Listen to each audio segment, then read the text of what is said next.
එයම නවත්තනු ලැබුවා. ඔව් දැන් එය තාක්ෂණික දෝෂය නිසා පිටියේ සිටි විනිශ්චයකරු නොදැවුණු ක්‍රීඩකයෙක් හැටියට සටහන් කළා. පන්දු 4කින් ලකුණු 15ක් ලබා ගත යුතුයි.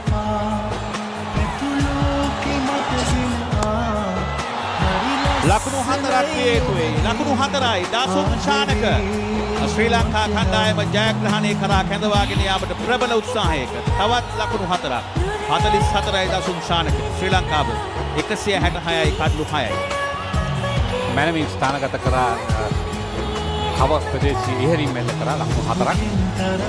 ඒ අනුව පන්දු 3කින් ලකුණු 11. පන්දු 3කින් ලකුණු 11. මේ ප්‍රේක්ෂකයන් පුදුම වින්දනයක් පුදුමාකාර වින්දනයක් ලබනවා. පල්ලේ කැලේ ජාත්‍යන්තර ක්‍රීඩා මේ රිචඩ්සන් අනස්සලු ස්වභාවයෙන් යුතු තමාගේ සීමාවට යන්නේ. අවසන් පන්දු 15 තුල ශ්‍රී ලංකා කණ්ඩායම ලකුණු 48ක් 19.2ක වේගයක් රඳවාගෙන කේන් රිචඩ්සන්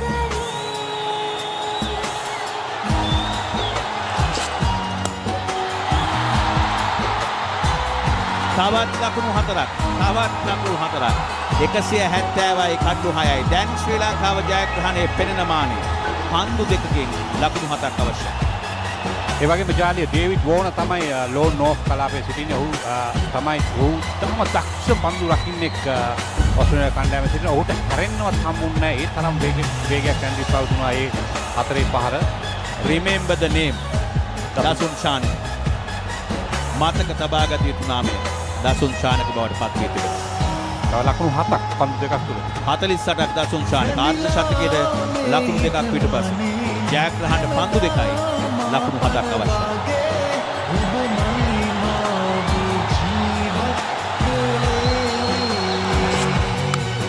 ලකුණු 6ක්ද ඉහළින් පන්දු ඇදීනේ ලකුණු 6යි විශිෂ්ටයි ශ්‍රේෂ්ඨයි. Remember the name දාසුන් ශානක ආර්ධ ශතකයේ ලබා ගන්න.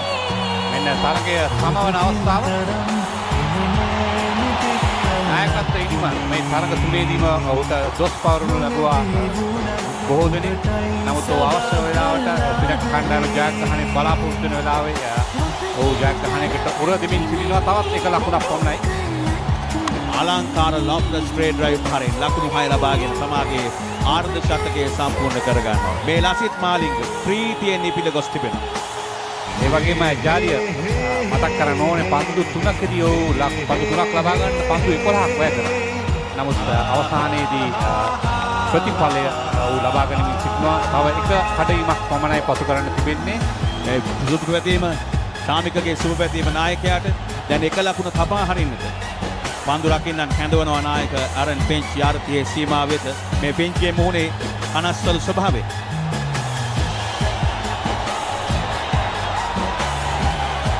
සියලුම ක්‍රීඩකයන් එක් ක්‍රීඩකයෙක් පමණයි සිටින්නේ හතරේ සීමාව අසල. තීරණාත්මක පන්දුව කේන් රිචඩ්සන් පන්දු යවන්න පිටිකරුවා නායක දාසුන් ශානක උපදෙස් ලැබෙනවා කේන් රිචඩ්සන්. පල්ලේ කැලේ ජාත්‍යන්තර ක්‍රීඩා පිටියේ 35000කට අධික ප්‍රේක්ෂකයන්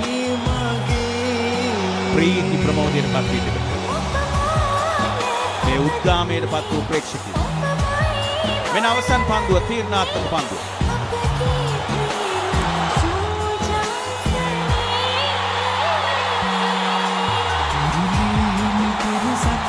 ජයග්‍රහණය ලබා ගන්නවා ශ්‍රී ලංකා කණ්ඩායම. ප්‍රබල ඕස්ට්‍රේලියාව ලෝක ශූර ඕස්ට්‍රේලියාව පරාජයට පත් කරමින් ශ්‍රී ලංකාව විශිෂ්ට කඩලු 4ක ජයග්‍රහණය ලබා ගනිද්දී නායක දාසුන් ශානක හිස නම ආචාර කරනවා ප්‍රේක්ෂකයන්ට.